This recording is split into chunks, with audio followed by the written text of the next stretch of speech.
Hey everybody, this is my thoughts on the current beta build of Ironsight. This is a free-to-play first-person shooter developed by Whipple Games and published by Area Games. It's been in open beta since the early months of this year, but it got out of closed beta last year, and I don't know exactly what their timetable is for when they do plan on getting all of the content in the game and getting to their 1.0 release or whatever the case may be. But with it being in open beta right now, that means anybody can just jump in and play it, and it is of course going to be a free-to-play shooter anyway, so there's no cost to jump in, although there is cost associated with things like certain bundles of items with a bunch of the cosmetics, and of course even the equipment that you'll be using in game, but I'll get to that more in a moment. Funnily enough, I actually came across this game by accident. I was watching a video on, I think it was Warface, and it was in the recommended for you section, so I was like, why not, I'll give it a look here. And after watching the video, I saw a lot of comparisons to, in particular, Call of Duty Black Ops 2, but just the Call of Duty series in general. But they kept saying, oh no, this is done right. They've actually basically copy-pasted the exact formula and done Call of Duty better than Call of Duty does anymore. So I'm like, that's a pretty bold claim to make. Although, to be fair, the last few Call of Duty games haven't exactly inspired confidence. So I figured, why not? I'll give it a try. It's free to play anyway. It's not like it's going to cost me anything but time. And so I went into it, messed around with it for a couple of weeks, and what you end up with is this MTO video right here. So what is Ironsight to begin with? Well, it's a free-to-play multiplayer first-person shooter in the same vein as games like, say, Warface, Alliance of Valiant Arms, all that sort of thing, that usually are styled after Counter-Strike, but more recently they've started shifting over to styling them after Call of Duty, and of course this falls into that particular category, but it's more styled after one specific Call of Duty game, and that would be Black Ops 2. It's that near-future setting where you're still using modern weaponry, but with a bunch of future tech thrown in the form of things like the Zeus beam cannon satellite thing, or the various drones that are available for you to use as score streaks. Now, of course, it being a free-to-play game, you have to temper your expectations when it comes to presentation, but they've done a pretty decent job with it. All of the weapons, environments, and characters are all modeled rather well, and they're generally pretty well animated. And while the textures are fairly low-res for current spec, that's not really that much of a problem, because they're trying to get this to run on as many systems as they can while still looking pretty solid, and they've done a good enough job with that. And frankly, I'm far more concerned with the way the game plays than the way it looks, unless the looks are particularly egregious, and in this case that's not a problem. It runs very well and it looks decent enough for what it is. Meanwhile, you go over to sound design, and that's where things get a bit messier, because most of the sound effects are not particularly great. Some of them are okay. I mean, the sniper rifles sound relatively powerful, but the rest are generally lacking in the kind of punch that would make them nice beefy sound effects, and the explosions are the same way, so that's a bit disappointing. But other than that, most of the sound effects work decently enough for what they are, considering that this is a free-to-play first-person shooter. The voice acting is split between the announcer and the in-game callouts, both of which are delivered in a fairly flat manner, although the announcer generally has some kind of goofy translation errors, because you gotta keep in mind that the developers are South Korean, so English is not their native language, and sometimes it does show. Then of course there is the music, which there's really not much of in the game at all, and what there is I would describe as rather generic and completely forgettable. So the presentation's certainly not impressive, and it doesn't really do a lot to win you over, so it ultimately falls to the gameplay to do that, because this is a multiplayer shooter. There's really no story to speak of, or at least none that was featured in the game itself. I think they have some kind of a backstory on the website, but to be perfectly honest, I don't really care, because it's in beta right now. It's not like the story matters anyway. So let's go ahead and actually talk about the gameplay, which is pretty straightforward, because if you've played a Call of Duty game, you've played Ironsight. It has all of the same modes that you would expect. You've got your team deathmatch, you got your search and destroy, you got a sort of hardpoint mode, only instead of it switching the hardpoint every so often, it's one spot on the map, and every round your team has to capture that point and hold it until either the bar goes completely over to your team's side, or until you manage to clock out with the bar being dominantly yours. There's also a pretty unique mode known as Resource Takeover, where these various NPCs will spawn on the map and they're hostile to everybody, and when you take them down, they will drop a resource called Trinitium, if I remember correctly. And if you manage to get 100 of that, or if the time runs out and you have more than the enemy team, then your team wins. And I'd say it's both the best and most interesting mode in the game, because all the other modes are pretty bog standard for this particular subgenre of first-person shooter, and while they're done decently enough in this, and they have their moments, the Resource Takeover mode is something you really don't see in most other first-person shooters of this type, so it makes Ironsight stand out, and that particular mode actually can be quite a lot of fun. They do also occasionally have special event modes that they'll throw around that will give you different rewards and that have different parameters than the ones that you normally see in-game, and those usually run for a limited time. In my experience, I've only managed to run into one of those, but that was because I jumped into it right before the latest patch dropped, and I imagine they'll probably do another one when the next big patch comes along as well. And while the special event mode they introduced for this particular patch wasn't particularly interesting, it was just a basic team deathmatch mode with everybody using sniper rifles, it was ultimately something that showed me they are willing to kind of break the norm and mess around with their various modes and parameters to see what they can do and try to shake things up a bit, so that's nice. So what about the actual gameplay mechanics themselves beyond simply the game modes? Well, it's very heavily styled after the Call of Duty style of first-person shooter. You have a primary weapon, you have a secondary weapon, you have 2 gear slots, and you have score streaks of some description. There are 3 loadout slots for you to play around with, where you can have different combinations of primary and secondary weapons, as well as different combinations of the various score streaks. And of course, you also can choose different gear and select different attachments and tune-ups for your various weapons that'll all give you different benefits and really tailor the game to the way you want to play it. There's also a character customization system that will let you choose different kind of premium skins where it's a specific look for the character and you have a different look for each team. But if you don't have any of the premium skins, then you can just use the basic character that everybody starts with, and which is currently only male, but I do believe there are plans to put in a female version of the basic character that everybody can play as well. I'm not 100% sure on that. I know they haven't done it yet, but they do have female characters in the premium skins, so it wouldn't be that much of a stretch to say that they're probably going to put in a fully customizable female character as well. But regardless of whether you're using a premium skin or the basic character and you're customizing the look of that basic character, all of the character customization is purely cosmetic. It doesn't affect the actual gameplay mechanics in any way. There's no health increases for different armor, there's none of that sort of thing. Instead, all of the gameplay affecting content is in the main loadouts themselves, so your weapons, your weapon attachments, all that sort of thing, as well as the score streaks. Now, everybody has access to all of the score streaks right from the beginning, it's just that they have different levels of points required to actually be able to use that particular score streak, so you may or may not be able to use that in the time that the match is going. That said, they do try to make it so everybody can use the score streaks, at the very least at the lowest levels, because there is actually a countdown. So as the match is going on, the score streak will be counting down the number of points it takes to actually be able to use it, and that is accelerated by you actually earning points by doing all of the actions in the game. So that'll be from killing enemies, of course, but also from getting assists, from playing the objective and getting various objective points, all that sort of thing. And unlike in Call of Duty, the score streaks are actually persistent in that countdown, so instead of the counter being reset every single death, you actually get to use them in the course of the match by just playing the game normally, and eventually it will give you access to those streaks. So they're not necessarily streaks per se, but playing the game well will mean that you get to them a lot faster than the people who just aren't doing much of anything. This goes a long way toward reducing the effect that the Call of Duty kill streak or score streak system had, where you would just see these people on the top of the leaderboards getting seemingly no end of bonuses that just increases their own standing and just makes it a complete curb stomp of the other team.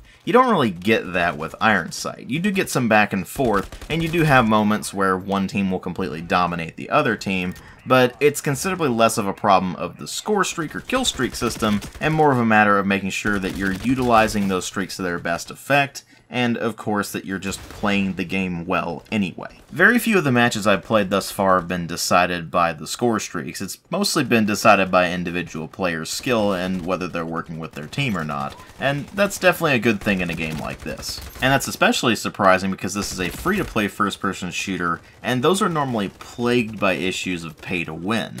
Nothing I've seen in this game thus far has indicated anything remotely resembling pay-to-win. The game actually starts you out with 7-day trials of several of the weapons, including a sniper rifle and a submachine gun, as well as 7-day trials of some various equipment and some of the ammunition. Now, I would say that the ammunition is a bit concerning, but it's actually not that much of a problem because it more just changes the effect of the bullets than the actual damage output of them.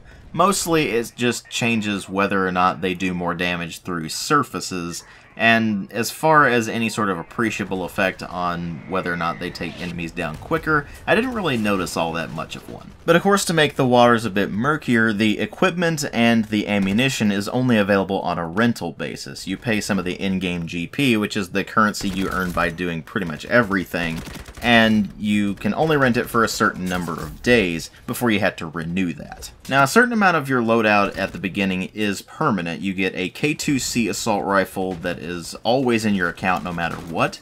You have the so-called TAC Ops pistol, which is just an M1911. You get the frag grenade and you get the flash grenade, all permanently on your account no matter what happens with regards to rentals or whatever equipment you end up purchasing later on. And in my experience, that's a pretty competitive loadout. I never ran into any issues where I just felt like I was underpowered because of what I was using. It usually just ended up being more of a matter of if I was doing poorly with that particular loadout, it was just because I wasn't really in the zone. And that'll happen regardless of what your loadout is anyway. And even when you're in the match, if you don't particularly like what you're using, then the enemy will drop their own weapons whenever they're taken down, and you can just pick up whatever they were using and continue using that. And if you're looking through the list and there's various weapons you want to try out but you're not sure if you want to keep in your account, then you don't need to spend the 20,000 GP to get the permanent version. You can get a rental version that's available for, I believe, a day or up to 3 or 4 days, and you can just try that out, see how it is at a much lower cost, and then if you want to keep using it, then you can always get the permanent version later on, or you can, if you don't like that particular gun, then you can try something else, and that sort of thing. I should mention, however, that the permanent versions of the guns need to be repaired every so often for a GP cost, that as long as you're paying attention to it isn't really a problem, because you're earning quite a lot of GP just from playing the matches normally, and from getting achievements and that sort of thing. So it's never really that much of a problem, it's just a mild annoyance more than anything else. But it is worth noting this model is fairly common among free-to-play first-person shooters, and it's one of the less egregious ones that they have available. And in this case, since the costs are so low, it's never really a problem, it just becomes, again, a mild annoyance. So as far as the free-to-play model, it's actually surprisingly well done for this particular style of game, because this style of game is generally pretty prone to having some pay-to-win issues. Now that said, their business model is certainly not perfect. It uses the complete BS 3 different currencies system, where you have GP, which you earn just by playing the game normally. You have chip, which is the premium currency for this specific game, that you can earn by either completing various challenges that show up on a daily or weekly basis, or you get an allotment of 3 chip every 48 hours that you can just go into the store and get. You also get a daily allotment of 3 different boxes of GP, which is usually just about 100 to 300 GP. So it's not a lot, but it definitely helps out. And the game just gives you those for free. And then there is the third currency, which is common across all of Area's games, which is area points. And that's the currency you actually spend money on if you decide to actually spend real-world money on, and then you have to convert that into the in-game system, and it just ends up being a mess. It's hard to follow, and I really wish that developers and publishers would stop doing that sort of crap. That said, I did not spend a single cent on the game. I played it purely as a free-to-play game where I'm investing my time into it and nothing else, and I never felt like I was being pushed to spend money, except in the case of the purely cosmetic items, which carry a rather high chip cost. and it takes you a long time to earn the chip just by playing the game normally, getting those achievements and completing the various challenges, and of course getting the free allotment every 48 hours. So they kind of push it in that direction, and I'm okay if they're only pushing the cosmetic items that way. If they were pushing any of the gameplay affecting content that way, then we'd have a problem. That's not to say that the game doesn't have any issues at all, because it certainly does. The most significant ones are in the netcode, where it uses a kind of odd system for its netcode, which I don't fully understand. Battle Nonsense is better suited to telling you about that sort of thing. But suffice to say, the end result on the player's end is that there's a fair bit of lag, and while most of the time you're playing just fine, you'll see a lot of double kills where you'll be shooting at each other and you both end up dying, and it just ends up being irritating. You saw that sort of thing in Battlefield 3 and 4, and of course Hardline, until they introduced the 60Hz servers, and then it wasn't a problem anymore. So I'm not sure what causes it on Ironsight's end, but they need to sort that out. And there is of course an issue with the sniper rifles in that they are very powerful, where if it's basically a chest shot up, then the enemy just instantly drops.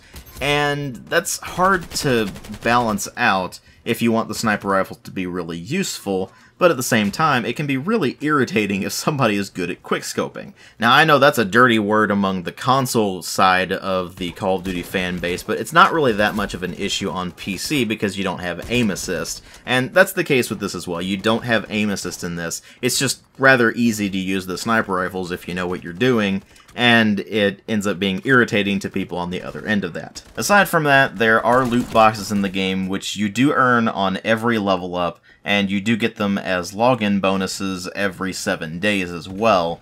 So you do get a pretty steady stream of these, and they'll give you a randomly determined single item that will be from a wide selection of the cosmetics, or just the actual weapons or weapon attachments. For example, I've had the supply boxes give me the cartoon skin shotgun that you see me using in a few of the clips in this video. They've also given me a lot of cosmetic items for my character, which in fact every single one of the cosmetic items I have equipped to my character came from a loot box. And it's also given me a couple of weapon attachments and the Python revolver you see me using in a few clips as well. So it's kind of a crapshoot as to what the loot boxes will give you, and if you're like me and you don't really like loot boxes in anything, even in a free-to-play game, that's gonna get on your nerves a bit. But at least they don't cordon anything off behind the loot boxes, they don't force them on you to get any of the progression, they just give them to you as you're playing the game normally anyway. And of course they give them to you as login bonuses. And to get any of the cosmetic items or any of the weapons or anything like that, you don't have to go through the loot boxes. You can just buy whatever it is directly in the game, whether it be for GP or chip. So thankfully the loot boxes in this don't end up being as much of an issue as in certain other games that I will not mention, but they still are an annoyance, and with the general consensus being against loot boxes in video games, particularly ones for real money, we'll just have to wait and see whether they remove them from the game or adjust them in the relatively near future. There's also an issue with the matchmaking that keeps throwing me into ongoing games that are usually about halfway done, or it'll throw me into lobbies with barely anybody in them, and it will take quite a while for them to fill up. But I think that's more a result of me playing at rather weird hours, and not so much a result of the matchmaking itself, because I've played it during peak hours as well, and I never really had all that much of an issue during those. But the thing is, I usually don't get an opportunity to play things during peak hours because my schedule is really weird, and I usually just have to play things at odd hours instead just to be able to get any time in on them. So that's an issue for me, but it may not be an issue for all of you. But aside from those issues and some glitches here and there, which are to be expected during an open beta anyway, it's generally a pretty solid game that definitely emulates the style of the older Call of Duty games pretty well. The health regen time is rather slow, but other than that, it's pretty faithful in emulation of the Call of Duty style of play, even down to simple things like the gunplay. And that ends up working out rather well in its favor. It ends up being a fast-paced, easy-to-pick-up and play first-person shooter that, if you like the Call of Duty style of play to begin with, is worth checking out. And for those of you who are interested in playing it, I'll have a link in the video description box to the game's official website. But if you don't like the Call of Duty style of play, or you're just burned out on it, then this is probably not going to change your mind. And even if you are interested in it, then the free-to-play model is probably going to be what's going to make or break it for you. If you're willing to put up with some annoyances on that side of things, then it's a pretty solid game, and they have shown a commitment to trying to make it better over time. So we'll have to wait and see where they go with it in the future, but in its current state, it's surprisingly solid, and I'm looking forward to seeing where they go with it in the future. I'll definitely be keeping an eye on it and waiting for the full 1.0 release, or whatever they're going to call the full release, and once that's out, then I'll take another look at it and see if it still holds up after that, and if it's improved since the current state of the beta right now. But until then, thank you all for watching, and I'll see you all in later videos.